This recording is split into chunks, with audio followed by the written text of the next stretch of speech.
And I have just started recording. So again, my name is Charity Rouse. I am the Director of Local History for the Spartanburg County Public Library Systems. And this is our new ongoing series during the pandemic with virtual genealogy programming. So please excuse any hiccups with the technology. So today's topic is DNA basics for genealogy. And one of the things that you do need to think about as you look at DNA is, why do you want to test? Some people just want to know about their ethnicity. That's fine. Just know it changes. We're going to look a little bit at my ethnicity from a multitude of tests, and you'll see there are a lot of differences between them, but there are a lot of similarities. A lot of us wanted to find relatives. I was curious as to the science of it, but I was also curious as to, are there cousins out there, particularly on my dad's side of the family, where we have lost contact with the more distant cousins, and that's about all that exists. So we wanted to find out, are there other people? Are there other people interested in genealogy on the various lines of the family? To solve a family mystery, whether it be adoption, a non-parental event, not the parent expected is another way to look at that. Typically, this is it was seen originally as daddy wasn't the daddy, but it has turned into other unexpected results. And then an unknown migration. Sometimes people get stuck on that second or third, fourth generation where DNA is very good, and they need to know, okay, where did they come from? They changed their name. How can I connect with other relatives that might be able to help me on the other side of the name change? If you are afraid of finding out about unknown adoptions, black sheep of the family, and other surprises, just don't get into DNA, and you probably don't want to get into genealogy at all, because the paper trail will sometimes often pop those up as well. Some families have a lot of black sheep. Some families have very few black sheep. So it's just one of those situations where you do need to understand that there will be surprises. Even in my family, where there aren't particular black sheep of people who have done criminal acts or those types of things, there are unknown adoptions that have surfaced and some things like that. So you will find out some surprises. So the four main reputable testing companies, and there's a fifth one that you'll see my ethnicity results, but cousin matching isn't quite there yet on that company. So we'll talk about that in a minute. But Family Tree DNA is the oldest of the DNA testing companies for genealogy. They offer Y-DNA for the straight male line, Family Finder, which is their autosomal DNA, which covers the whole of the family tree, going back, you start losing family at 4 to 6, 7 generations back, and about third cousins, you start losing cousins at that point. And then mtDNA, which is that straight maternal line. xDNA is not a separate test, but does show if you match on that X chromosome. We're not going to talk much about the Y-DNA and mtDNA. Those are entirely different programs, but just know that they're out there if you've got specific questions that those lines might help with. Pretty much all of the companies now offer health testing as well. Ancestry DNA offers autosomal DNA and traits, is what they call their health testing. 23andMe has always offered the autosomal and health testing. And then MyHeritage offers autosomal DNA. I forgot to update this slide. They do also have health testing, and they keep saying there's artifact testing coming. So if you have that envelope from great-great-grandma that you know she licked, maybe, and you want to have that tested, it's still fairly expensive and not always gets a result because there may not be enough DNA within the sample to be able to do anything with, but it's coming. People do ask. And then LivingDNA, which is out of Great Britain, is the fifth company. We'll talk about them in a minute. So there are some places to upload your test results. If you test with one company, you can upload it to other companies to fish in all the ponds, particularly if you've got an adoption situation. This would be a good idea. Gedmatch.com is a US-based third party, and it compares across all of the companies, including many that we don't talk about today that are smaller companies, Full Genome and others that do testing across more of the genome, but they have results that you can upload to Gedmatch to find cousins. Law enforcement can use that database. There is an opt-in for there and for Family Tree DNA if you desire to help identify John and Jane Does, or to help with the capture of murderers and rapists and those types of criminals. Anyway, LivingDNA from Great Britain, the UK, also does testing. It's working with FindMyPast.com, and their cousin matching is relatively new still, so I have a grand total of one cousin now, and it's about a fifth cousin. I don't know who they are. I haven't tried to track down that little teeny eensy bit of DNA because I have a lot more larger matches to work with. I am told that GeniaNet is a good place to upload if you've got more recent European ancestry, so within the last 1 to 5 or 6 generations who immigrated from Europe to the United States. I assume everybody's in the United States today. And so I have not tried that because my family's been here for 200 to 400 years on every line. And so I'm just told that that's a good resource. Family Tree DNA and MyHeritage also allow uploads from other companies. There is an unlocking fee, and I do not know what the fee currently is because I tested directly with both of those companies. Family Tree DNA, it was $19 at one point. And so the unlocking fee gives you access to the various tools that they have. So, ethnicity. Each company uses a different set of reference panels, which are developed from scientific research and then also groups of people who self-report their ancestry. And their ancestry has to be within a certain region or a certain town for at least 4 generations. Well, 4 generations gets most families back somewhere between 80 and 120 years. Some families maybe a little less time and some families a little bit more time. So that 5th, 6th, 7th generation may have been from somewhere else, and you don't always know. So that adds a little bit of uncertainty into the testing. They also aim for differing time spans, typically between 500 and 1,000 years ago. LivingDNA targets 1492 when Columbus sailed the ocean blue.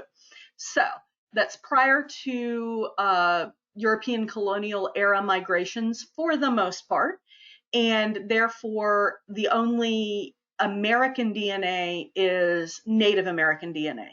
And that Native American DNA is less well tested than European American DNA for a variety of reasons. So just because your family says, hey, we've got Native American, it may or may not show up.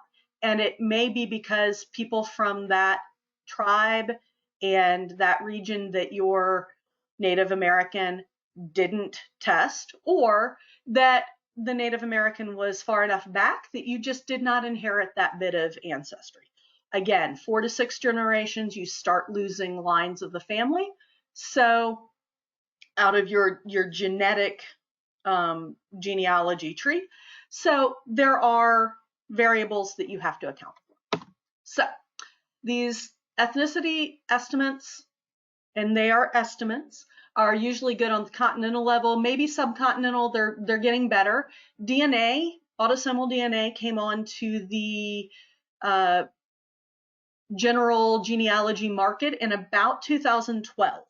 So we aren't even 10 years into autosomal DNA testing for the masses, so the science is still new and still evolving. Country level will depend on many things. Country boundaries are changing all the time. Germany has only been the Germany we know since 1989 when the Berlin Wall fell. So timelines on countries are less important, so don't really put your hat on that. But it has to be Polish DNA. My ancestor was from Poland. Well, they might have been a Germanic Jew who happened to be living in Poland. And so that's going to override the country because it's an ethnic group and they share language, customs, etc., not just geographical boundaries, as opposed to country, which is a geographic boundary. People may share language, customs, and traditions. So just know, don't be so hung up on Italy or whatever. If you've got Southern European, then Italy is within that.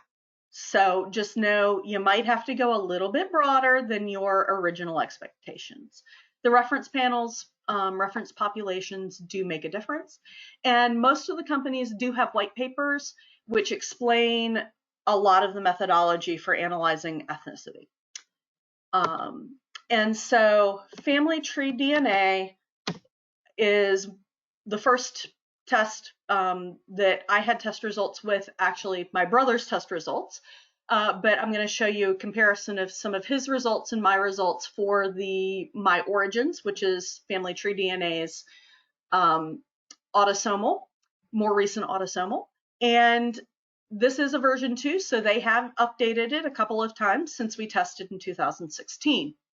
So I am 100%, and they say 94% European, 79% British Isles, 10% Southeast Europe, and then 5% Iberia, and 2% Central and South Asian.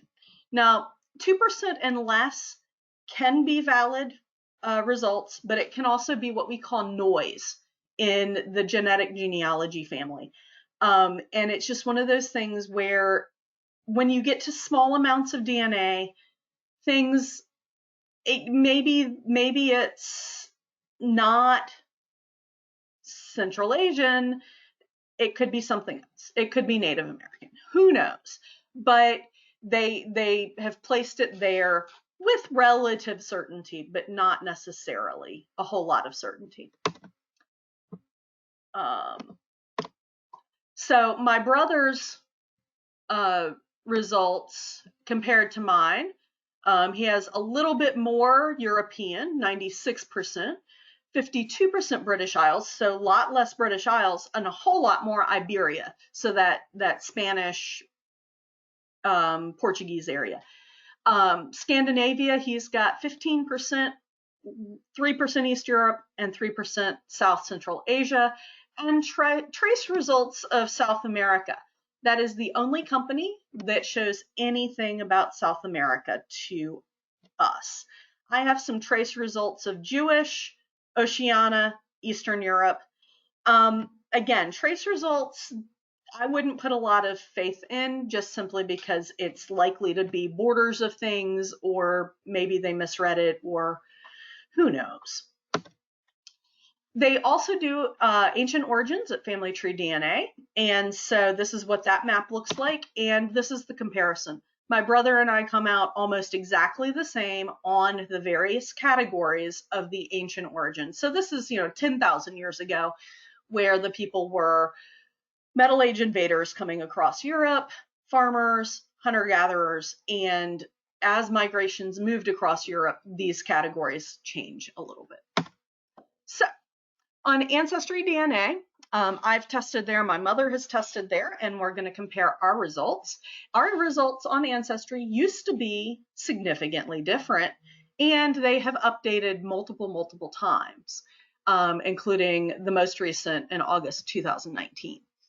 And your ethnicity will change, and I have had many conversations with patrons who get very upset that their name the region has disappeared.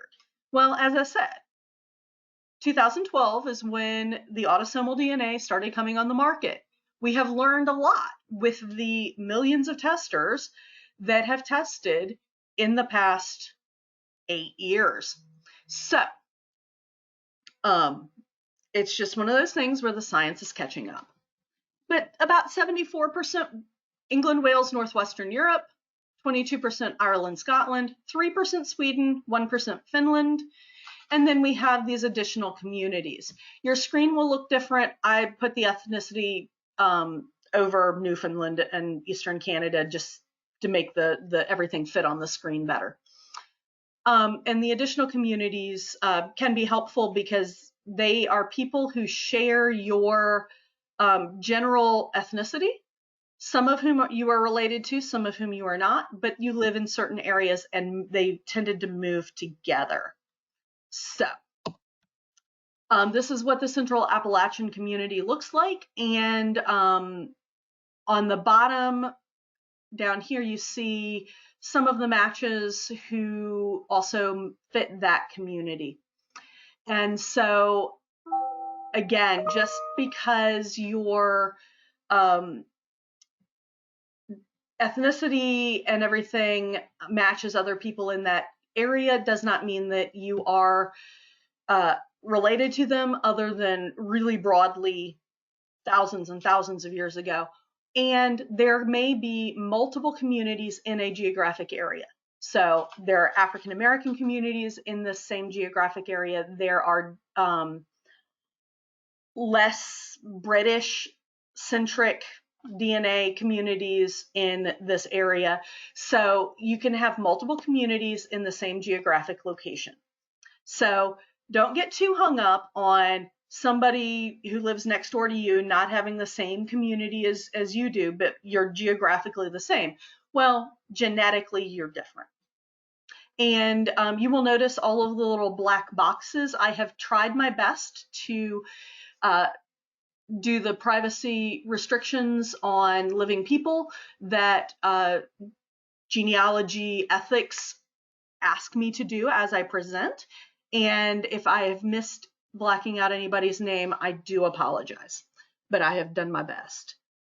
So we've got a couple questions here. If you have 2% in one ethnicity, but many cousins have 4% or more, maybe, but their 4% may have come from the other side of the family that's not shared with you. And then another question, a good reason to test with 2 different companies. Testing with multiple companies is important because if you are looking for cousins, particularly if there's an adoption situation and you are trying to find close family, you don't know which test they took. So testing with Ancestry and 23andMe and then uploading one of those tests to the other places can be helpful because that way you have the better chance of connecting with whoever is tested. And you'll see as we go through the matching part later in this program, different members of my family have tested on different platforms. So thank you for those questions. And we're going to continue on. So this is a comparison of my mother's and my ancestry ethnicity results. These are the most recent results. And all of a sudden, we went to being very similar on the results. We originally Mom started out with about 26% Iberian Peninsula. You will notice there is no Iberian Peninsula left. That has, whatever was identified for her originally as Iberian Peninsula, I had about, I think, 10% originally, is gone. And that has been moved into that England, Wales, Northwestern Europe category. You will notice the Finland and Norway is there. That is a newer thing. But our maternal haplogroup, which is that straight woman to woman to woman, mom to mom to mom line, is associated with the Sami people, the reindeer people of northern Scandinavia. So that's possibly where that Finland Norway is coming in for us, and it is way deep distant past. We may even be dealing with Viking invaders. I don't know. Our additional communities are similar. They reversed the colors. I'm not quite sure why, but anyway. But we can see the similarities between those. So on 23andMe, their ancestry composition, they have just updated this within the last 8 months, something like that, to add greater granularity in the British and Irish, which lines up with my LivingDNA test results. And that means that they are using that same reference population study group that LivingDNA used in general to figure out those more specific chunks within the British and Irish. The British Isles have been fairly well studied, but it all depends on who moved when and how long they've been there. But again, and then 23andMe is the only one that tells me that I've got 16.3 French and German. That in most of the other companies has been lumped into that Northwestern Europe category. And this is saying just, 0.5% of Southern European. And then they have some broadly European that they can't say exactly where it is in Europe, but that it's all European. 23andMe does do Neanderthal comparisons. Neanderthals lived about 40,000 years ago, and apparently I have more Neanderthal than 17% of other customers, which means less than, 83% of other customers. I don't know what that does other than cause some interesting coffee table conversation. MyHeritage is the one, and I'm sure there are people on here that will disagree with me, but for me, for my use in genealogy, I have found MyHeritage to be the least helpful of the companies, and I have also found them to be the least accurate. You will notice there we have an 8.5% Africa, North Africa and West Africa. It hasn't shown up anywhere else, and I sunburn at the drop of a little bit of sunshine. And so I'm doubtful. They also have not updated their ethnicities in a number of years. These have not actually changed since I got the test 3 years ago, 2 years ago, something like that. So it's just one of those things where, now they do agree English, Irish, Scottish, Welsh, North and West Europe is 86%. So that would be, in line with the other companies. LivingDNA, this is what their categories look like. They break down into the subgroups of South England, Cumbria. I was able to be in Cumbria last September when I was on sabbatical in the Lake District there, and that 16.4%, that region just spoke to me. So maybe there's something to that. I want to go back. But this gives you some places to guess and some places to research if you have a high percentage of a certain region within England or any other place. It gives you a place to think about, okay, there may be records there. Now, my problem is I have no idea which lines because all of them are there. And that's a lot of lines to be researching. So my ethnicity comparison, European ethnicity ranges from 91.5 to 100%. Great Britain, Ireland, Wales, Scotland, Northwest Europe is between 80% and 98%. Finland, Sweden, Norway, Scandinavia is between 0 and 4%. That 8.5% Africa, I'm not terribly excited about because it's just one of the 5 companies is telling me that, and it's the one that I've seen more people say, that's really not lining up with the paper trail, what they're saying about my ethnicity. So on the left, we've got 23andMe. The top right that just popped up is Ancestry. In the middle is Family Tree DNA, LivingDNA, and MyHeritage. So they all kind of line up with those exceptions. So it's good coffee table conversation. Good conversation starter, a good place to say, hey, well, I'm at a brick wall. Maybe I can research in this area for more information. How can these tests actually be useful? Well, the tools for finding your relatives are very good. So, you may connect with family you may or may not know about. If you've lost touch with parts of the family, if you know there's an adoption, or if you know you are adopted, these are times when this can really be helpful. Each company has a different set of tools to evaluate the matches. There are strengths and weaknesses for each company and test. And then there are third-party tools available to compare across testing companies. And you may want or need to test to upload to the various companies, depending on why you're testing. I tested at all 5 of those companies because I was curious and because I teach these classes and I needed to be able to play with the tools to answer reference questions.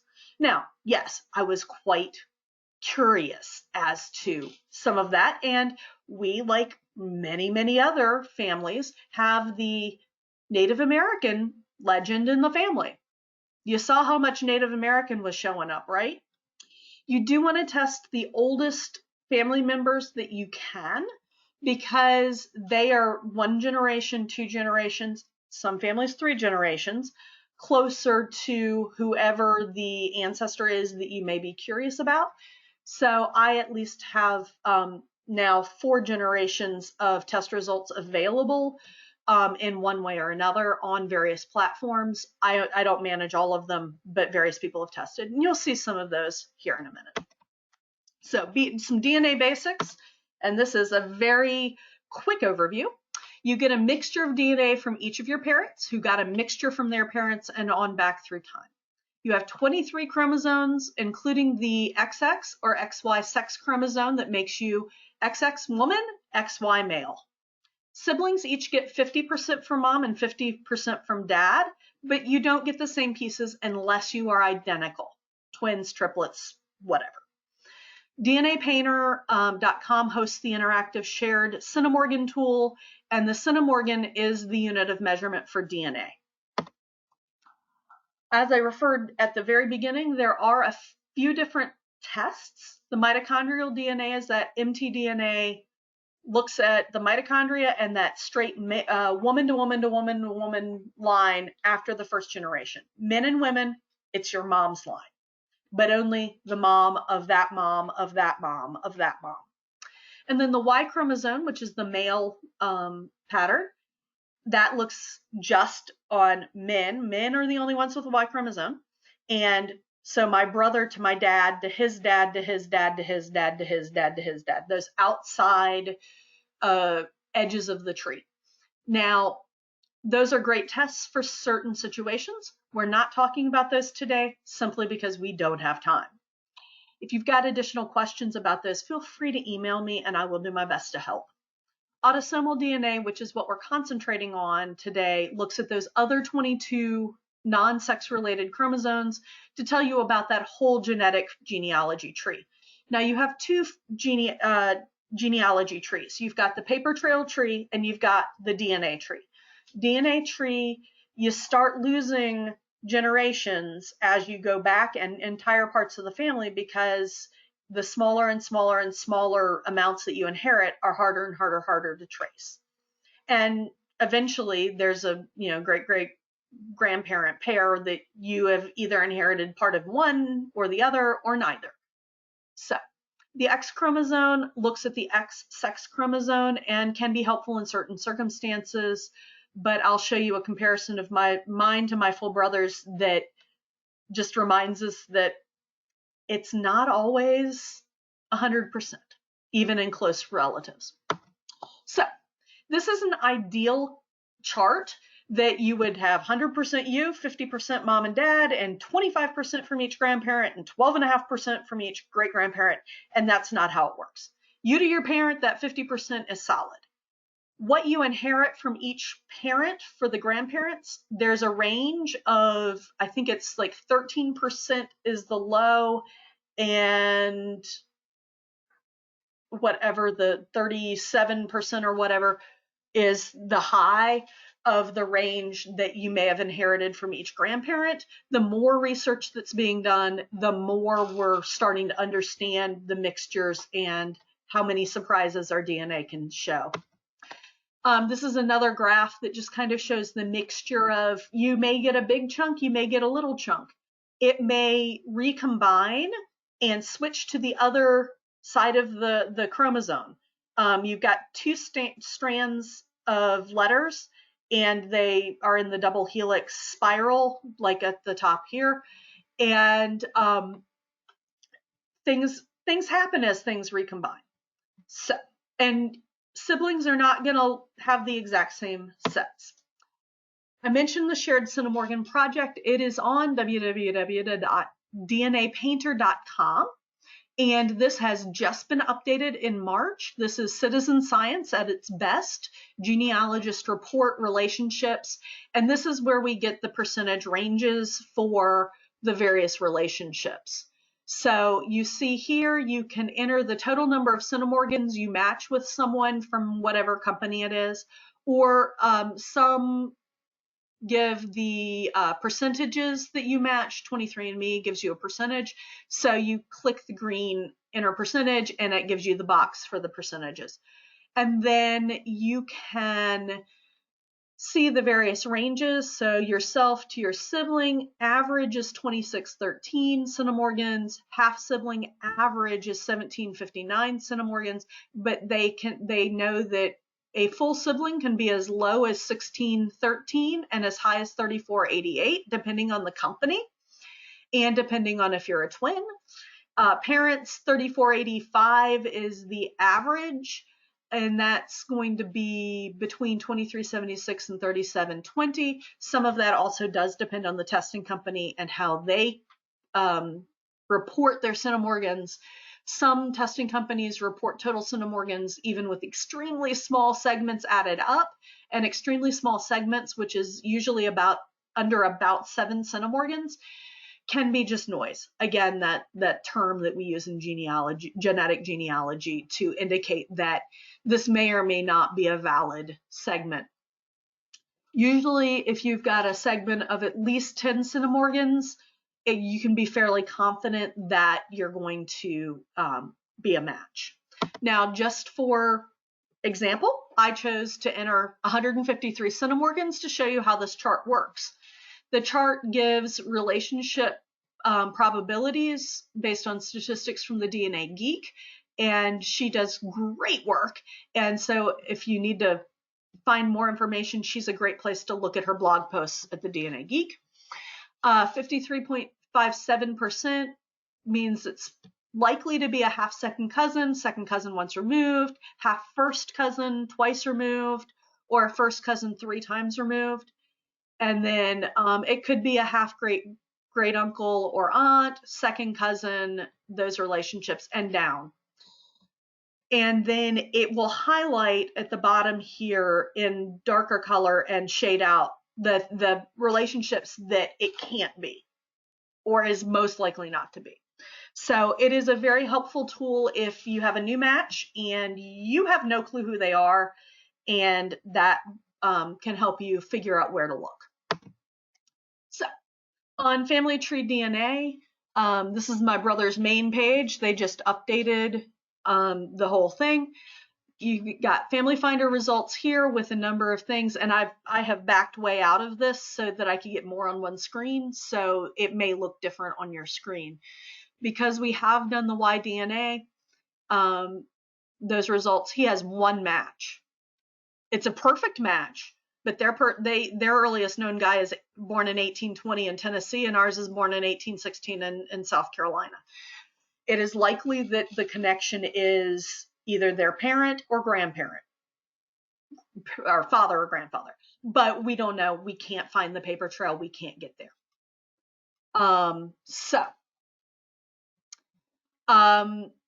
There are some additional features, and then the My Family Tree. And I see a report of one person can't hear. Is that everybody can't hear or just one person? Okay, cool. They can hear me now. Awesome. Okay, And so on Family Tree DNA, you can put a tree in. This is the tree I've put on my brother's test. I haven't managed to get one loaded into my test because I didn't think about it and then keep forgetting. And so it's just a pedigree, straight back, just the grandparents, various information.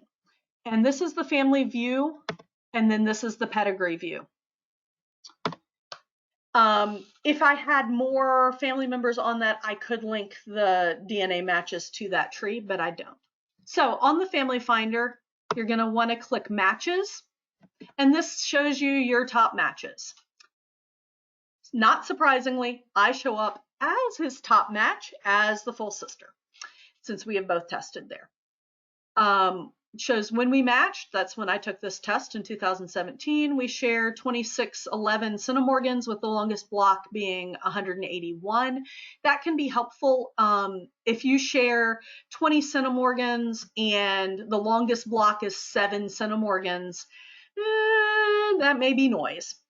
And so if that's all you got to work with, then that's great to try to work with, but you know, you have to sometimes figure out how much time you want to spend on chasing something that might not be anything, but you share a genetic makeup of Great Britain. So we do X match, and I'll show you where we X match and why that's important. The ancestry locations, those are user submitted, so I have filled in a whole bunch for my brother and me. Other people have not filled those in, so they can be helpful though. This is our mom's dad's sister, and he has an X match with her as well. We share in the right ranges for that. And then this is a second cousin once removed, an adoptee who we found through DNA. And then these last two, I have no idea who they are. I haven't done the work to figure out where they fall in the tree. My mother is, between both sides of her family, one of 32 first cousins. My dad is one of 4 first cousins because he's an only child.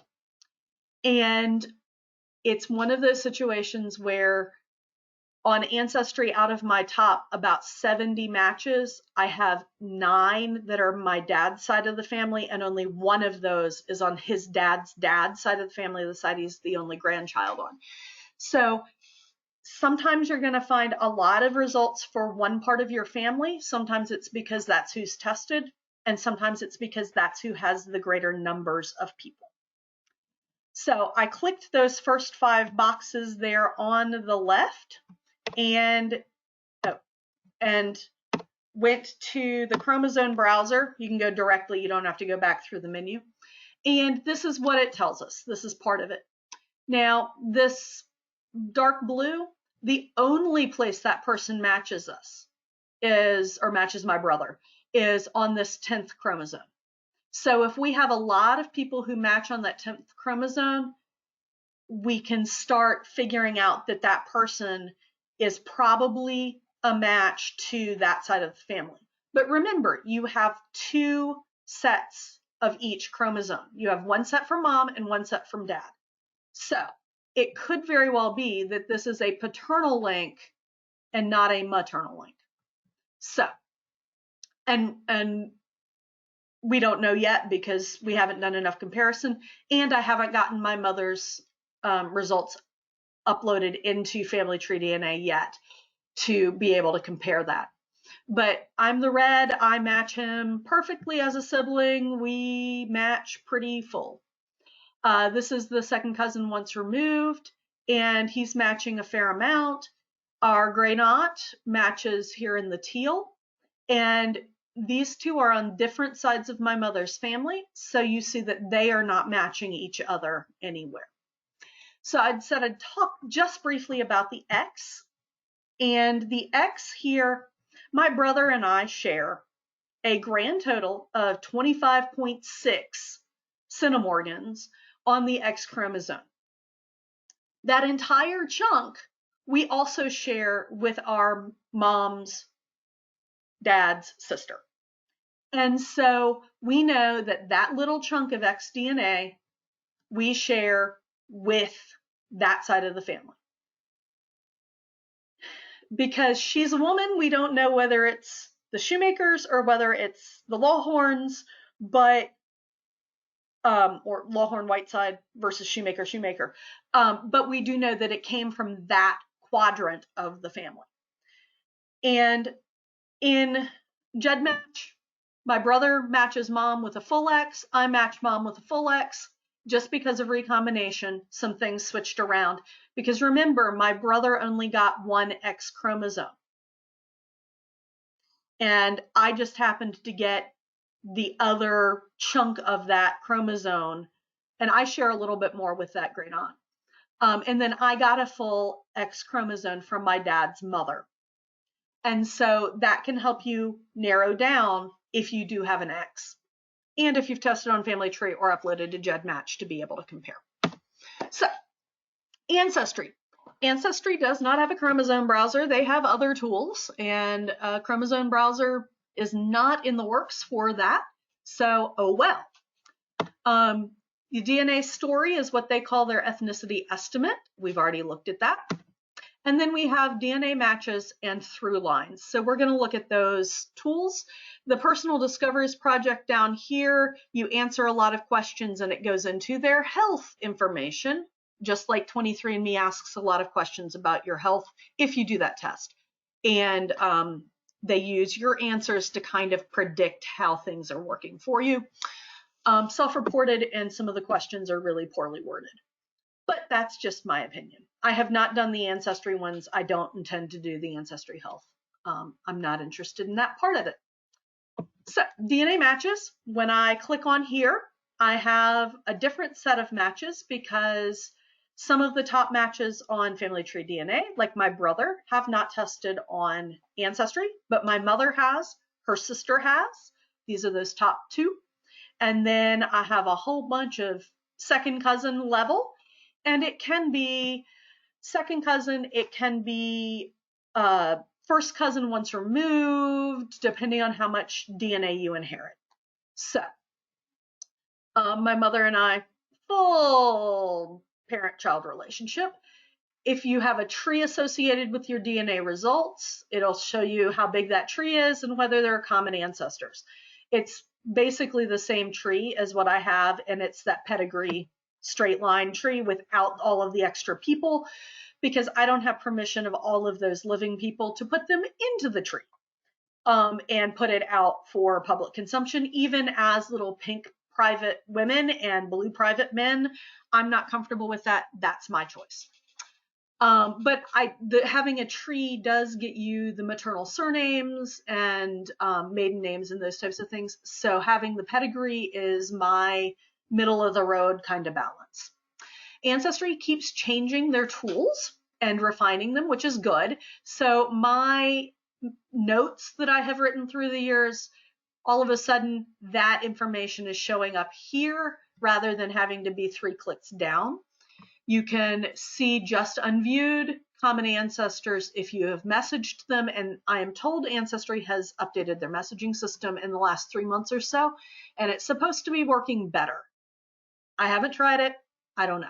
You can sort and search in your notes, or those that you've notes on. You can search the trees, the shared DNA amounts. You can reorder the list. And if you have grouped people, grouping are these little colored dots, and those are you put people into specific groups. You can have up to 24 groups. So the second cousin, MB, I was curious. No tree is linked. Actually, given the name and the relationship, I know exactly who this is. But for sake of example, we're going to click on the shared DNA, that blue link there. That gives us the listing that you would get if you put that into the shared Centimorgan project. This is similar, and it's most likely a first cousin once removed. I can verify it is a first cousin once removed, but there are the other possibilities that you may want to look at. So if you click on the username here, you get a page that has some things that pop in. This is a new tool that you can look at. You can connect them to your tree or to the tree you have your DNA in. And it gives you those information. Because my mother is tested, I get mother's side. Because my father hasn't tested, I don't get dad's side. My father is deceased. There is no way to get that DNA. This would show if there was a tree that was searchable. It would show here. You have a contact link there. If you have a tree and common ancestors with the same birth dates, locations, etc., names, or similar enough, they would tell you this is what we think. Please know these are based on somebody else's tree and your tree, and you could both be wrong. So, you may find this is sometimes how you find some of the not parent expected situations. Or that there's been a remarriage and you come off of a second wife or a third wife and you didn't know there was a second wife or a third wife. And then there is ethnicity. Oh, sorry, I forgot my arrows. You can contact them, trees, ethnicity. So you can see that you match these two people, you and that person. We match pretty well because both sides of our family are in that same shared community area, and it's the mountains of Virginia, which means there wasn't a lot of movement in and out of that region. And so they tended to move together and very similar rootstock. So back to the main list. Oh, this is the shared matches off of MBs. And you will see that my mother shows up, my aunt shows up, another first cousin of theirs shows up, and then this is my first cousin's daughter. So this is a first cousin once removed up, and this is a first cousin once removed down. And the second, third cousin at the bottom here, thank goodness is in DAR, and her application helped us do our application. So and I can connect her in. She's one of my mother's second cousin. So second cousin once removed to me. Through lines. The big thing about through lines is they are only as good as the information in the trees that they're looking at. It makes it look like I have through lines for all 8 of my great-grandparents. I do not. I only have through lines for some of the maternal great-grandparents. And so I clicked on Walter Goad just to show you. So with Walter Goad, the first cousin once removed should be in here under another child, but since they don't have a tree, they don't show up here. I have 3 DNA matches under my grandmother's brother, and at least one, and this is, again, the adoptee, under this great aunt. And then my cousin's daughter does not have a tree associated with her DNA test, but she would fall under this branch. So they can be helpful. They can be helpful for many people, but they do depend on a public tree or a private and searchable tree being associated with your DNA results. My big tree on Ancestry is private and unsearchable because I have too many living people in there who have their own stories to tell. And I talk about the family enough, and I don't need to make it any easier for any potential stalkers. So that's, again, my choice. So on 23andMe, you get the ancestry composition. This is from the main page. You get a DNA relatives list, which is what we're looking at for the cousin matching. And you get some interesting little tidbits that 100% of my relatives have British and Irish ancestry. This is not a surprise. And that they're a whole lot more likely to feel jittery after drinking caffeine. Yeah, okay. Again, like the Neanderthal 23andMe, I don't know how that's helpful. So on DNA relatives, it's a different set of relatives again. starting with one of my mother's first cousins. And then this is one of my cousin's children, another of my cousin's children. This is a second cousin of mine, and this is second cousin on the other side of the family. Now they both match because they match on their opposite family lines, as well as matching me on this shared line.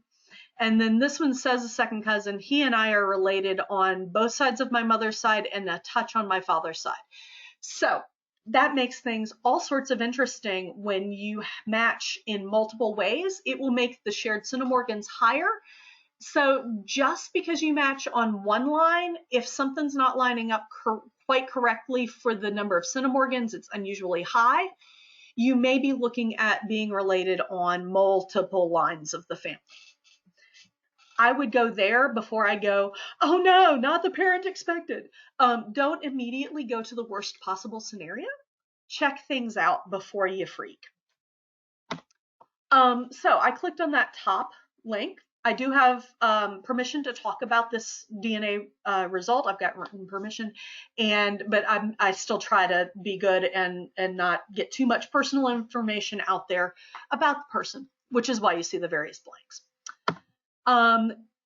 As you go down their page, it tells you, hey, you could be first cousins once removed. I know we are because she's my mother's first cousin. And then family background. Again, I fill in way more information about these things. Their default is just to say United States. United States does not help me in any way possible. At least a state level helps some, but you will notice two different counties in Virginia and one county in South Carolina. And so, it is what it is, but it can help you say, oh, this is a shared geographic area. When I message them, I'll ask about that area. Family surnames. I've got lots of maternal surnames, maiden names in there as well, going back many generations, but at least the 4 that she listed do help because you may have that same surname in your tree and it gives you a common place to start researching. As you go down, you can compare your ethnicity. She has a touch more of that East Asian and Native American potential that may be coming from her mother's side of the family, as opposed to our shared line on her father's side of the family. Or it could just be she got a little bit more of that family story Native American, which could be of interest. Again, it's still a small amount.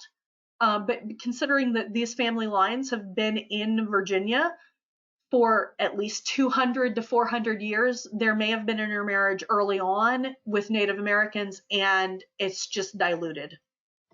400 years ago, you're not going to get a lot of DNA directly identifiable from any of those lines. There are exceptions, and there are people who go very deep into this, but as an overview, that's generally the case. 23andMe does do a very broad maternal or paternal haplogroup. Paternal only if you're male, obviously. Maternal, since we share my mother's father's side of the family, our maternal haplogroups are not the same.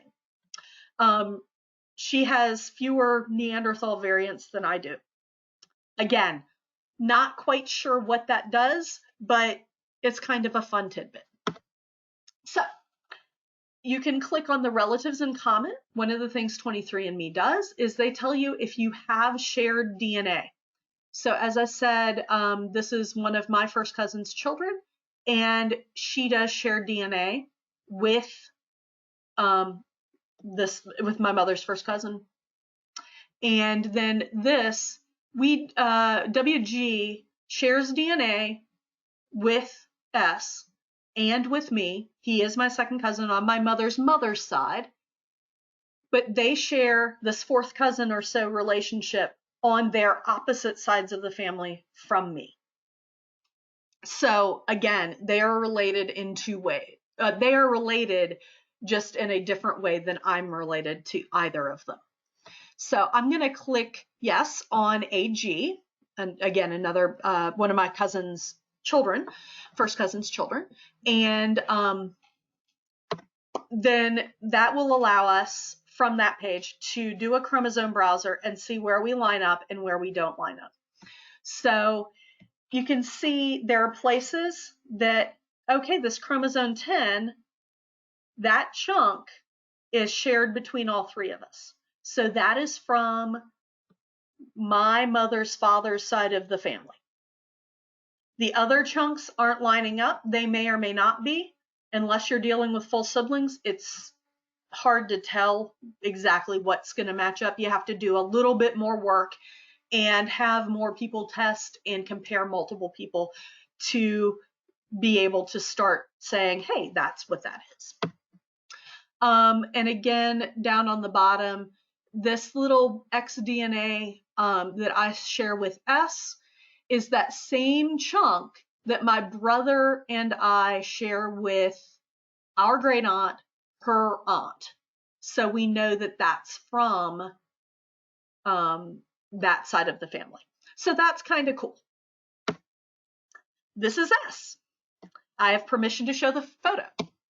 This is A. And I have permission to show the photo. So you can see there are some genetic similarities, some differences. A's other side of the family is Italian in Italy, so that can account for some things too. You always have to realize, unless you have double first cousins or something, you've got half of you from one side of the family and half of you from the other side of the family.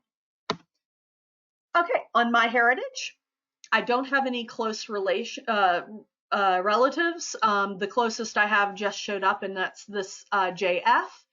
And I think I tracked him down to my mother's father's mother's side of the family. I think that's right. And these are the top 3 matches. I have like 9 within about 5th cousin range, and then all of the rest of the 18,000 plus results are really 5th, 6th generation, 5th, 6th cousins. And so I haven't done a lot of work with that far. I'm still working on the more closely related people because there are so many of them. But for some people, this may be helpful. Now, MyHeritage has some different tools that you can use. Again, they have a chromosome browser. These are the top 3. You can see we're dealing with significantly fewer centimorgans than with some of the other results I have shown you. And then they do auto clusters. This is the example. This is not mine. I forgot to regenerate mine and get a screenshot, but this can kind of help you sort into where you match. And sometimes you can see, oh, I match here and I match over here. So that can be helpful. And then they have an ethnicities around the world. I'm not sure what that tells you, except for people who share, people who are on your match list may be from wherever. I lived for 7 years in Kansas. None of my ancestors were in Kansas. A couple of them landed in Missouri, but none of them were in Kansas. And then everybody else is, generally South Carolina, North Carolina, Virginia, a little bit of Georgia. And so if I was still living in Kansas, having that on the map would not be helpful. It would be a red herring. But anyway, one of my issues with MyHeritage is, even though I paid for the full test, it will allow me to see only the first shared match with each person. And then once you hit review all matches, you get the paywall. So again, they do need to make money. You may find that some record sets that they have are more helpful to you than what you have access to on other sources. I've been an Ancestry subscriber for many, many, many years, and I have found that to be more helpful. So a really quick run through some privacy concerns and other things. I promise these are the last couple of slides. You can use a pseudonym or nickname, initials, etc., instead of your full name. Women, genealogy standard is that you use maiden name or birth surname for women, because married names there may be multiple of them, so you use the maiden name. That is standard for genealogy, DNA or not. Again, you can use a pseudonym or nickname. You don't have to upload a full family tree. There are huge arguments on genealogy Facebook pages about this all the time, but it would be helpful to you and your matches if you do at least a direct pedigree chart, because that gives you someplace to start looking and matching names and those types of things. Please, please, please don't post anything outside the original test menu without blurring out identifiable information about matches unless you have their written permission. This includes mentioning full names on platforms such as Facebook. If you have a new, potentially half-sibling show up, don't get so excited that you post that information before you and they have had a chance to work through the feelings and the emotions involved with.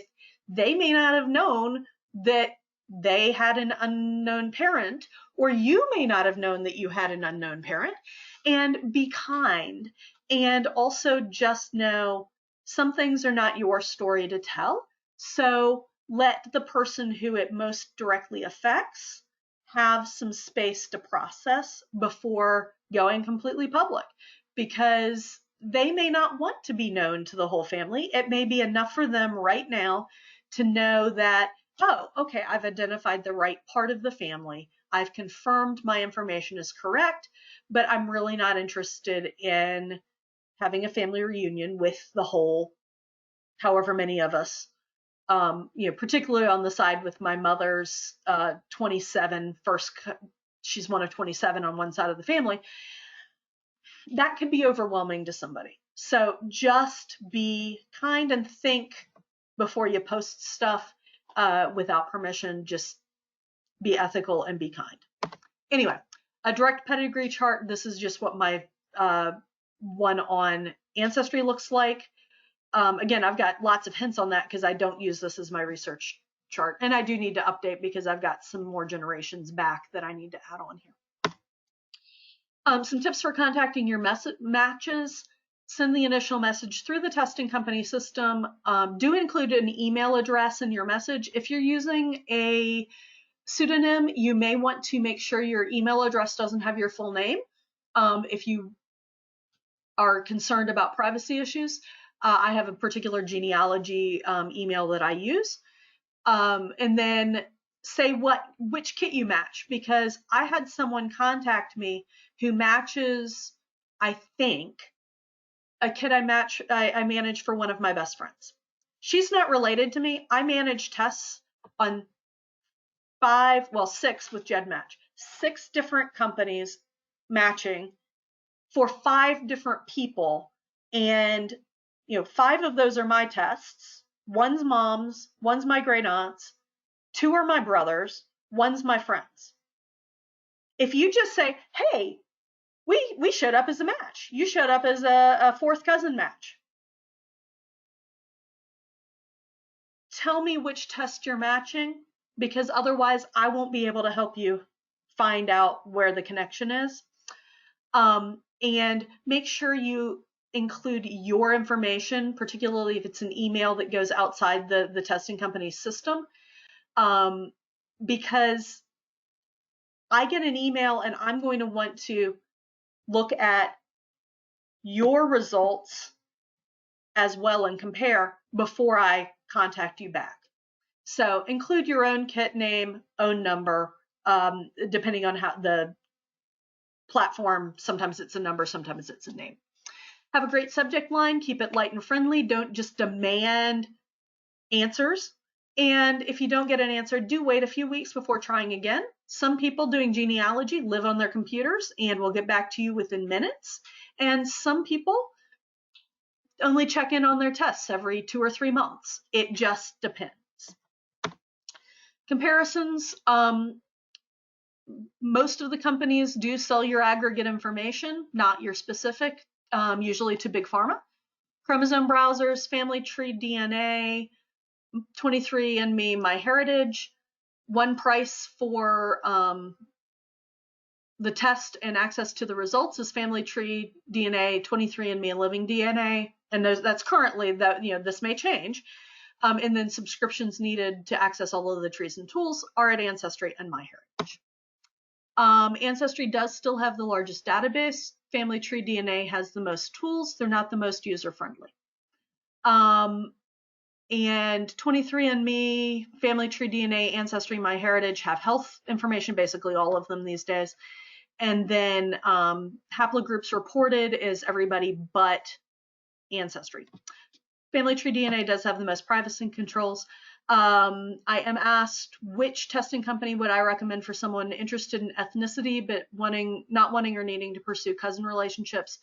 23andMe is probably the most well-rounded of the ethnicity tools. You can change the how strict or how loose they're interpreting your ethnicity. And so that would be, don't pay full price for any of these. Mother's Day is coming up, so all of them are running sales right now. So don't pay the $99. Wait until there's a sale. They're running sales pretty regularly, so keep an eye out for that. I mean, I do like Ancestry as tools, but Ancestry is going to be the biggest cousin finding for most people, and so I would say either 23andMe or Family Tree DNA, but Family Tree DNA has not updated their ethnicity estimates in a while, so 23andMe is probably the more current of all of them. Them and Ancestry. So, oops, and I switched over. And this is just to show how genetics play out. This is my mother and her sister and myself and my brother and our 3 cousins. And so we all look a little the same and a lot different. Whether our hair curls, whether our hair doesn't curl, how silver we've gone, that kind of thing. And then this is my mother and her sister, the cousin who I match on 23andMe, and then the great aunt who has tested on Family Tree DNA for me. And the one thing I got from this side of the family is the early and silver in the hair. So I'm not upset about that.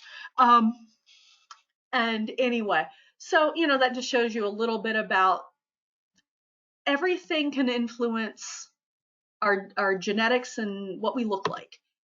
This is my father's side of the family photo that we happen to have on the side that he has had 3 first cousins. This is my great aunt, my grandmother's oldest sister. This is my great-great-grandmother, great-grandmother, great-great-grandmother and grandfather, and then great-great-great-grandfather.